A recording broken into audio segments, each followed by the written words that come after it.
데살로니가 교회의 그 상황이나 형편이나 모습은 어땠을까요?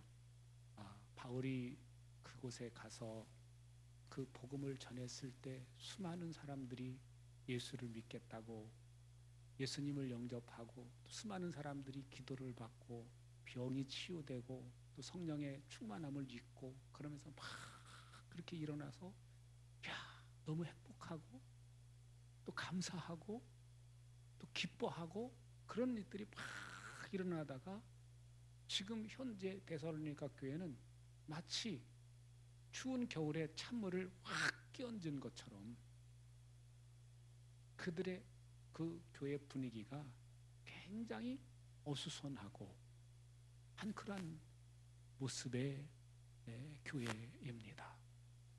그냥 그 계속 그 외부에서 오는 그런 핍박 또 박해 그런 것 때문에 힘든데 또 그 내부에서 예수님이 왔다는 사람도 있고 또 아니라고 그러고 막 또 그러고 또 그런 소리를 들으면 아야 저 새겨봐 예수님 진짜 왔대 벌써 왔대 그러고 우리가 일할 필요 뭐 있어 예수님 오셨는데 그런 유혹에 넘어가는 그런 사람들 그 분위기가 예배 드리는 분위기 그 데살로니가 교회 안의 분위기는 굉장히 좀 어수선하고 질서가 잡히지 않는 듯한 그러한 모습의 교회를 우리가 그려볼 수가 있겠습니다.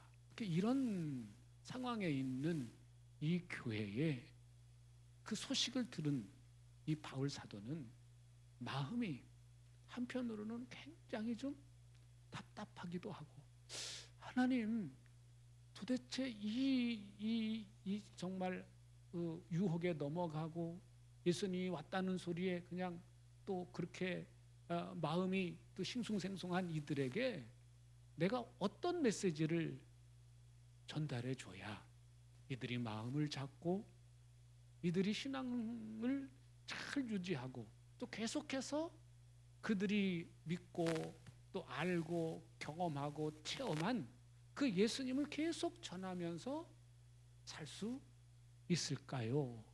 라고 하는 기도를 당연히 할 수밖에 없죠. 마치 오늘 우리나라가 전 세계적으로 코로나라고 하는 이 복병을 만나고 난 연후에 이 3년이라고 하는 긴 세월 동안 그 코로나 영향력 아래 있다 보니까 이제는 정부에서조차 예배당에 모이는 것도 허락받고 모여야 되고 그리고 그런 그 감시가 있는 심한 그 상황에서 어떤 교회는 막 싸워서 왜 예배 못 드리게 하느냐 뭐 그래도 소용없어요. 뭐 이제 나중에 와서 그 재판을 걸고 그래서 이겼습니다만 이거는 하나님 예배 드리는 그 자유를 방해하는 것이다. 그래가지고 재판을 해서 이겼어요. 근데 이겨야 뭔 소용이 있습니까? 그동안에 예배를 드릴 수가 없었죠.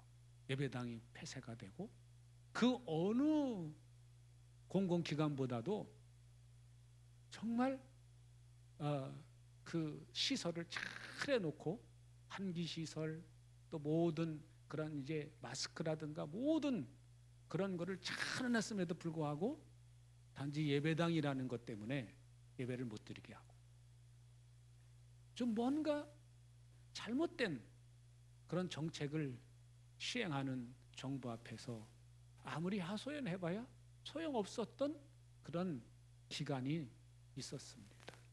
그러면서 이 교회 안에서도 두 마음이죠. 아니 지금 전염병이 이렇게 퍼지고 있는데 미친 거 아니야? 저게 왜 그래? 라고 하는 사람들이 아마 대부분이었던 것 같아요. 교회 성도들 가운데도. 근데 그 중에서는 그래도 우리가 하나님 앞에 예배 드려야 되지 않겠느냐 라고 하는 그런 사람들이 소수. 그러다 보니까 그런 모습들을 옆에서 방관하고 있던 사람들은 아이고 저 교회 다니는 사람들이 저런다. 교회 다니는 게 창피하다. 이렇게 생각하는 사람들도 상당수가 있으면서 창피하다고 생각하는 그 사람들이 예배당을 멀리하게 되고, 그래서 요즘 나온 통계들을 보니까 교회 안에 30대, 40대를 어떻게 하면 이분들의 마음을 다시 하나님 바라볼 수 있도록 해야 될 것인가? 그거의 고민이요. 40대가 이 교회 안에 주축이 돼야 되는데 이 30대, 40대가 교회를 멀리하는 그런 현상이 이 코로나 이후에 생겨진 현상입니다. 여러분, 오늘 이 본문에 있는 말씀을 이 데살로니가의 상황만 우리가 볼 게 아니라 오늘 우리의 상황과 비교해서도 한번 생각을 해보시면서 우리가 어떤 마음을 가지고 또 어떤 자세를 가지고 내가 믿음 생활을 해야 될 것인지를 생각해 보실 수 있기를 바랍니다. 지금 저 펜스죠? 그 전 부통령이신 이분이 자기가 예수님을 어떨 때 만났는지, 근데 그 당시에 그 행사를 주관했던, 청년들의 행사를 주관했던 목사님은 다른 상황들이 다 안 좋은 상황이었다는 거죠. 그런데도 하나님이 그 마음을 주셔서 그 행사를 냈고, 행사를 치르는 그 당일도 비가 와가지고, 비가 오니까 사람들이 모입니까? 그래서 실패했다고 생각했는데 수십 년이 지나고 보니까 그 행사 때 그때 왔던 그 청년 펜스라고 하는 사람이 그날 비를 부슬부슬 맞으면서 하나님의 음성을 듣고 하나님의 말씀을 받고 예수 그리스도를 영접했다는 거예요. 나중에 수십 년이 지난 다음에 그분이 미국의 부통령까지 됐다. 그래서 그 목사님이 그거를 수십 년이 지난 다음에 깨닫고 그 편지를 써서 감격 속에서 그 부통령에게 편지를 보냈다는 그 내용이지 않습니까? 여러분, 오늘 우리가 자꾸 우리가 쉽게 그 흔들리는 것 중에 하나가 뭐죠?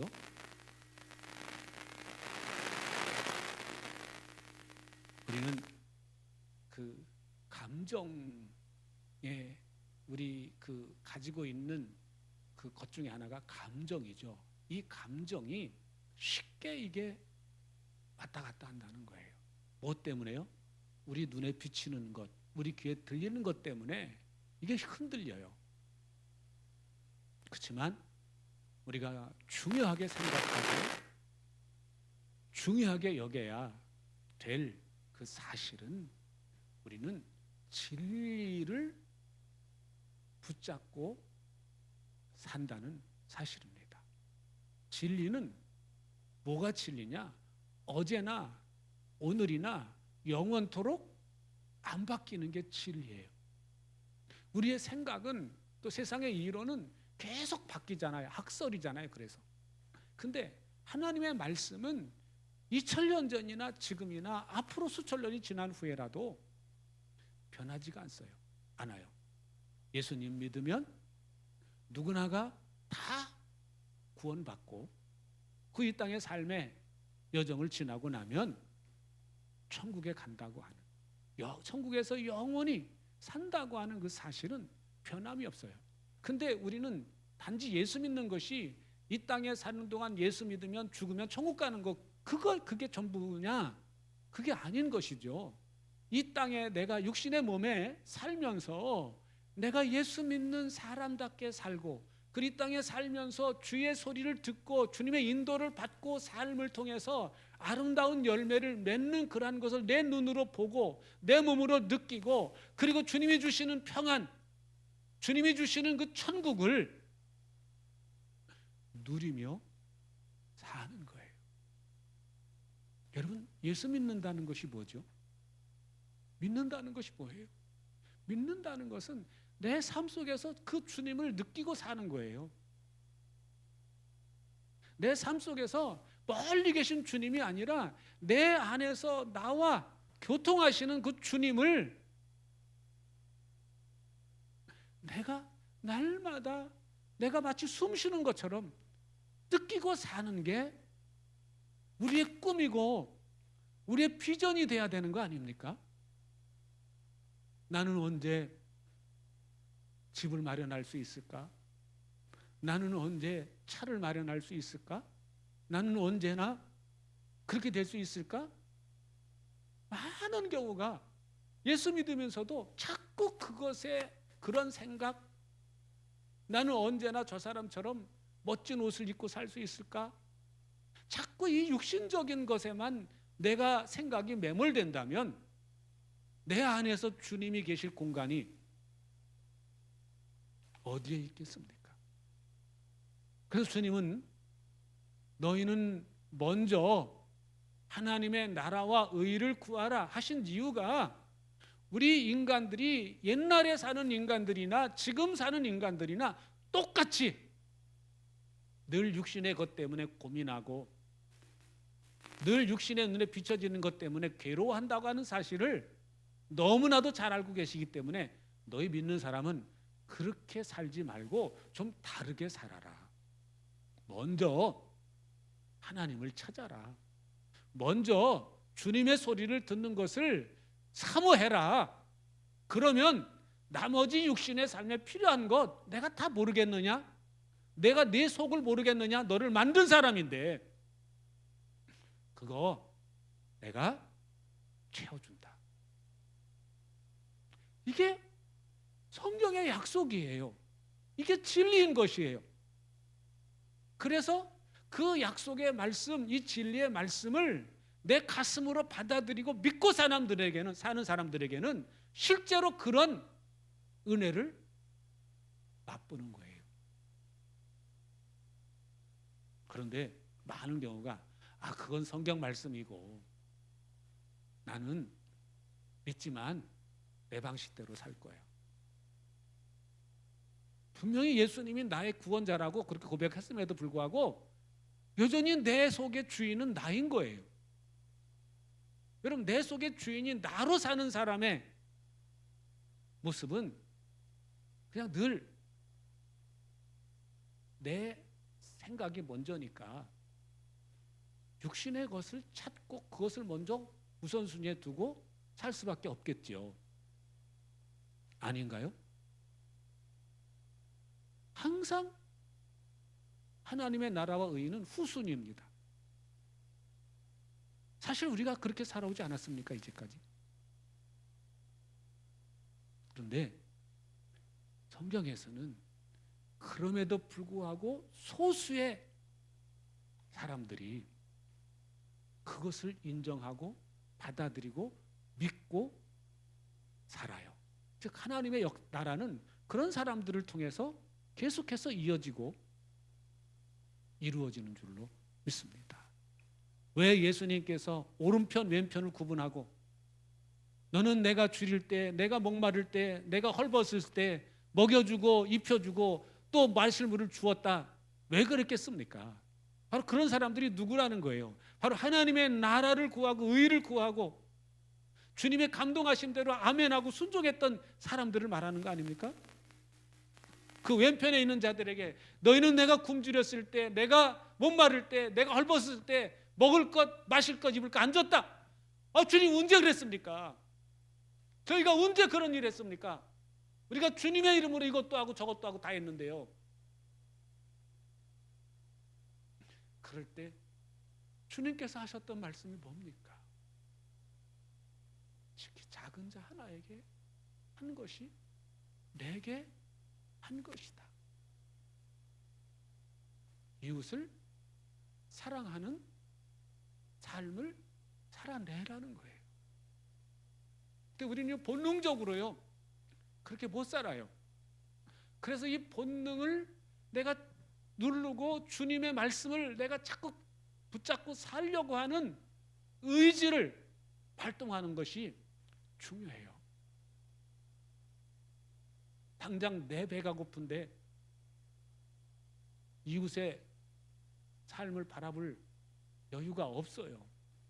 그래서 주님은 그렇게 하지 말고 너 배고프더라도 작은 것부터 실천해라. 그 말씀을 하시죠. 그럴 때 오늘 우리는 유혹으로부터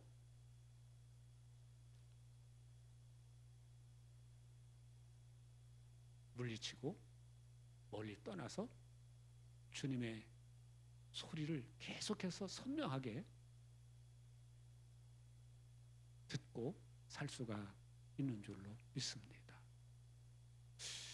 오늘 여기 1절에 보시면 이렇게 나와요. 형제자매 여러분, 우리 주 예수 그리스도의 다시 오심과 우리가 그분 앞에 모이는 일에 대하여 여러분에게 간청합니다.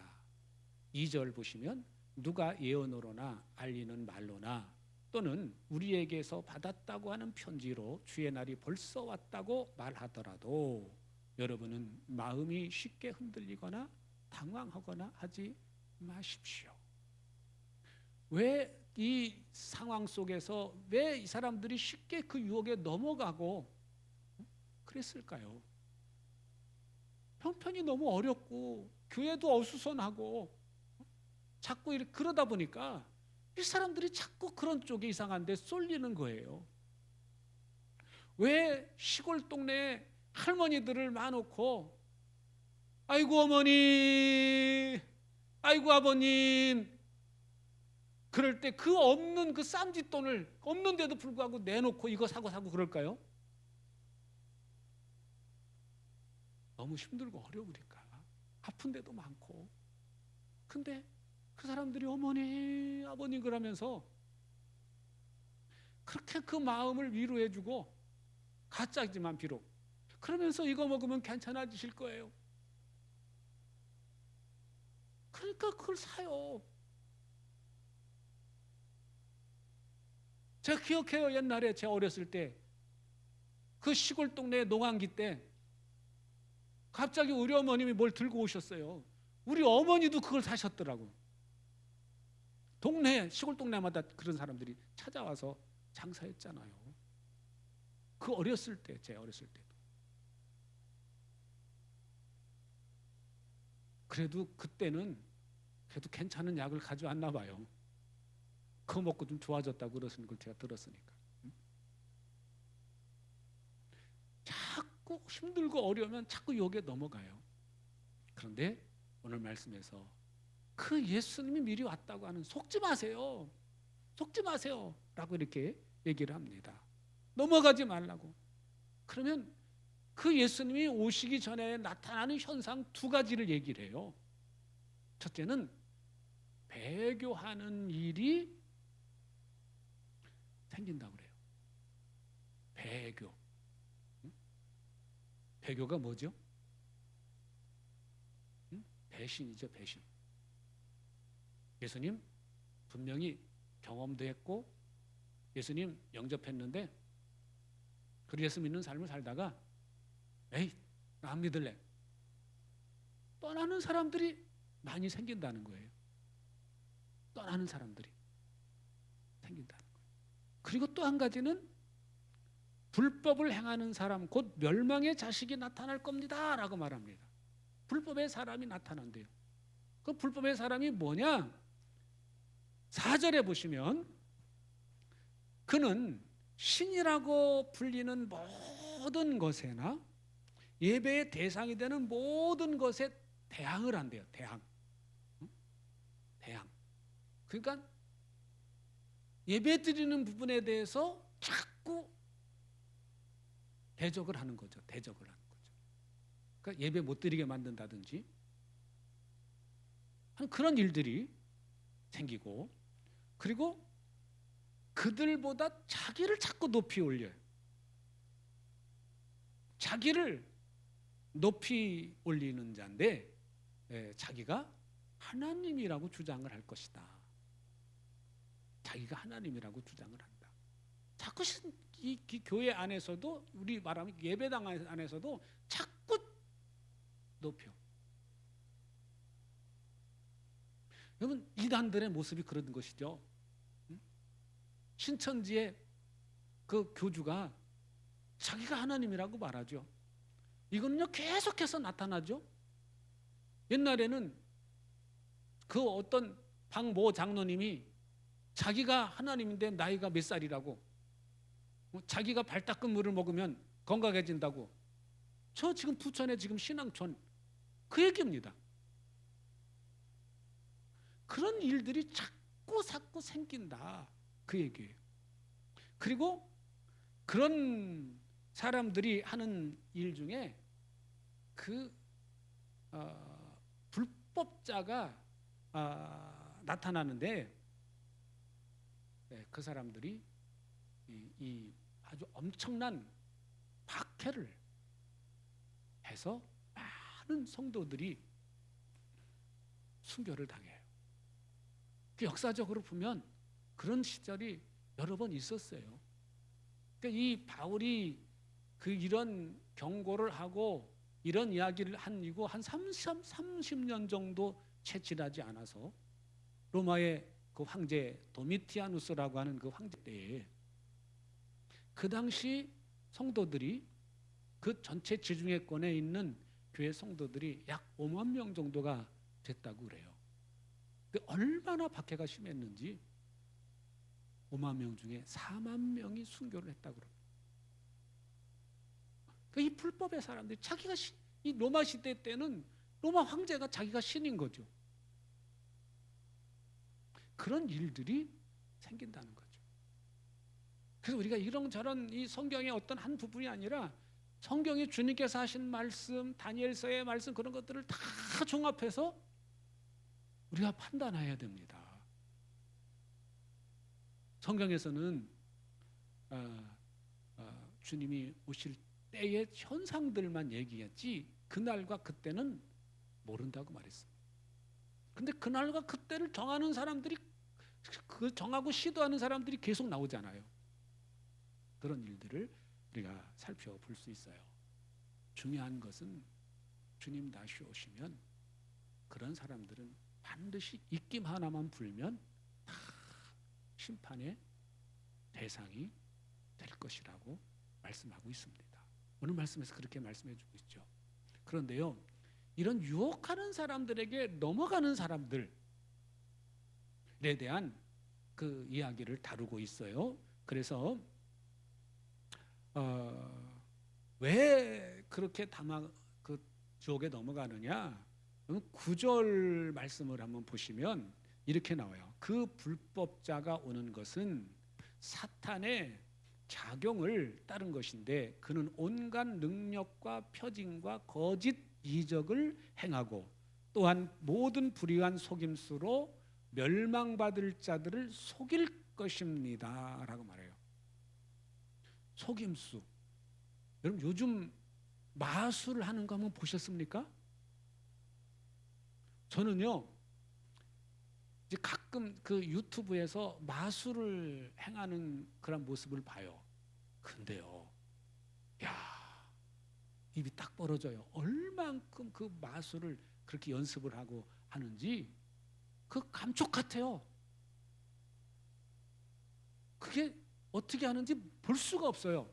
그냥 능력이에요, 능력. 어떻게 그 사람. 근데 그런 불법자들이 유혹을 한다는 거예요. 유혹. 그 유혹에 넘어가는 사람들이 있어요.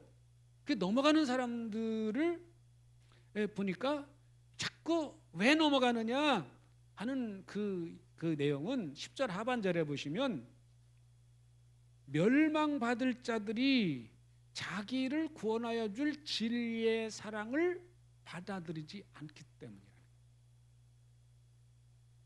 예수님 믿을 마음이 없다는 얘기죠. 예수님 말씀대로 살 의도가 없다는 거예요. 내가 비록 예배당에 몸은 받고 왔다 갔다 하긴 하지만 예수님 말씀대로 살 의향도 없고 예수님을 주인으로 모시고 살 의향이 없다는 얘기죠. 그런 사람들이 유혹에 넘어간다는 거예요. 그런 사람들이. 여러분, 진리를 확실히 붙잡고 사는 사람들에게는 유혹에 넘어갈 일이 없다는 얘기죠. 바꿔서 말하면. 그런데 어떤 사람이 유혹에 넘어가느냐? 그런 기사와 이적과 표적과 속임수에 넘어가느냐? 예수님을 진짜 주인으로 모시고 살지 않는 사람들을 말해요. 받아들일 마음이 없어요. 예수님 말씀대로 살 의도가 없어요. 그런 사람들이 유혹에 넘어간다는 거예요.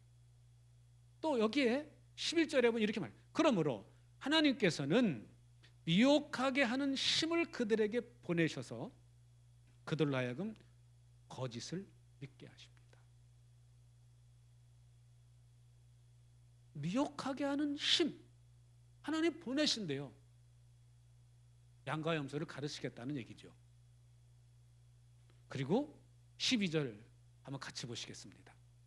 시작. 그것은 진리를 믿지 않고 불의를 기뻐한 모든 사람들에게 심판을 내리시려는 것입니다.